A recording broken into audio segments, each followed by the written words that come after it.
ಎಲ್ಲರಿಗೂ ನಮಸ್ತೆ. ನನ್ನ ಹೆಸರು ವಿಜಯ್ ಕುಮಾರ್ ಅಂತಂದ್ಬಿಟ್ಟು SFI ರಾಜ್ಯ ಕಾರ್ಯದರ್ಶಿ ಮಾತನಾಡ್ತಾ ಇದ್ದೀನಿ.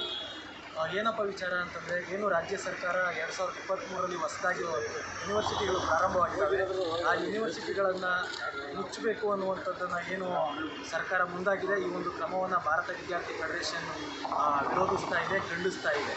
ಏನಕ್ಕೆ ಅಂತಂದರೆ, ಇವತ್ತು ರಾಜ್ಯದಲ್ಲಿ ವಿಶ್ವವಿದ್ಯಾಲಯಗಳನ್ನು ಮುಚ್ಚುವ ಪರಿಸ್ಥಿತಿ ಏನು ಅನ್ನುವಂಥದ್ದನ್ನು ಕಾರಣ ತಿಳಿಸಿದ್ದಾರೆ ಅಂತಂದರೆ, ಅಲ್ಲಿ ಉಪನ್ಯಾಸಕರ ಕೊರತೆ ಇದೆ, ಅಲ್ಲಿ ಸರಿಯಾಗಿ ಅನುದಾನವನ್ನು ಕೊಡೋಕ್ಕಾಗ್ತಾ ಇಲ್ಲ ಅನ್ನುವಂಥ ಕಾರಣವನ್ನು ನೀಡಿದ್ದಾರೆ.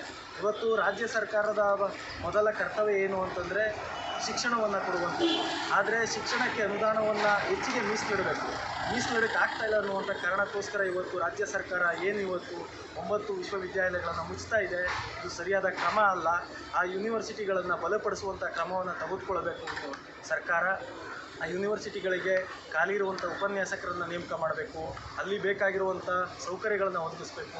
ಈ ರೀತಿ ಕ್ರಮವನ್ನು ತಗೊಂಡು ಆ ಸರ್ಕಾರಿ ಯೂನಿವರ್ಸಿಟಿಯನ್ನು ಬಲಪಡಿಸಬೇಕೆ ಹೊರತು ಸರ್ಕಾರಿ ಯೂನಿವರ್ಸಿಟಿಗಳನ್ನು ಮುಚ್ಚುವ ಒಂದು ಪ್ರಯತ್ನವನ್ನು ಮಾಡಬಾರ್ದು.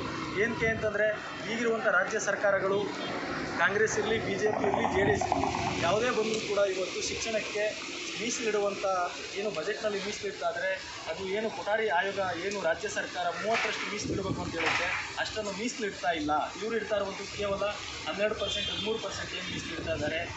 ಇದರಿಂದ ಉತ್ತಮ ಗುಣಮಟ್ಟದ ಶಿಕ್ಷಣವನ್ನು ಕೊಡೋಕ್ಕಾಗ್ತಾ ಇಲ್ಲ.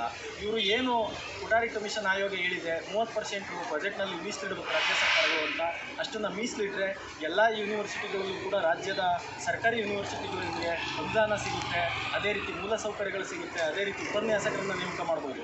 ಈ ರೀತಿ ಆಗಿರೋದ್ರಿಂದ ಇವತ್ತು ಭಾರತ ವಿದ್ಯಾರ್ಥಿ ಫೆಡರೇಷನ್ ರಾಜ್ಯ ಸರ್ಕಾರವನ್ನು ಒತ್ತಾಯ ಮಾಡ್ತಾ ಇದೆ. ಏನು 9 ಯೂನಿವರ್ಸಿಟಿಗಳನ್ನು ನೀವು ಮುಚ್ಚಬೇಕು ಅಂತ ತೀರ್ಮಾನ ಮಾಡಿದಿರಿ, ಅದನ್ನು ವಾಪಸ್ ತಗೋಬೇಕು. ಇಲ್ಲ ಅಂತಂದರೆ ಮುಂದಿನ ದಿನಗಳಲ್ಲಿ ಭಾರತ ವಿದ್ಯಾರ್ಥಿ ಫೆಡರೇಷನ್ ರಾಜ್ಯವ್ಯಾಪ್ತಿ ಪ್ರತಿಭಟನೆಯನ್ನು ಮಾಡುತ್ತೆ. ಈ ಒಂದು ಏನು ಆದೇಶವನ್ನು ಏನು ಮುಂದಾಗಿದೆ ಇವತ್ತು ಯೂನಿವರ್ಸಿಟಿನ ಮುಚ್ಚಲಿಕ್ಕೆ, ಇದನ್ನು ವಾಪಸ್ ಪಡೆಯಗಂಟ ನಾವು ಬಿಡೋದಿಲ್ಲ. ಅಲ್ಲಿ ತನಕ ವಿದ್ಯಾರ್ಥಿಗಳು ರಸ್ತೆಗಿಳಿದು ಹೋರಾಟ ಮಾಡ್ತೀವಿ ಅಂತಂದ್ಬಿಟ್ಟು ಈ ಮೂಲಕ ಭಾರತ ವಿದ್ಯಾರ್ಥಿ ಫೆಡರೇಷನ್ ರಾಜ್ಯ ಸರ್ಕಾರಕ್ಕೆ ಎಚ್ಚರಿಕೆಯನ್ನು ನೀಡ್ತಾ ಇದೆ.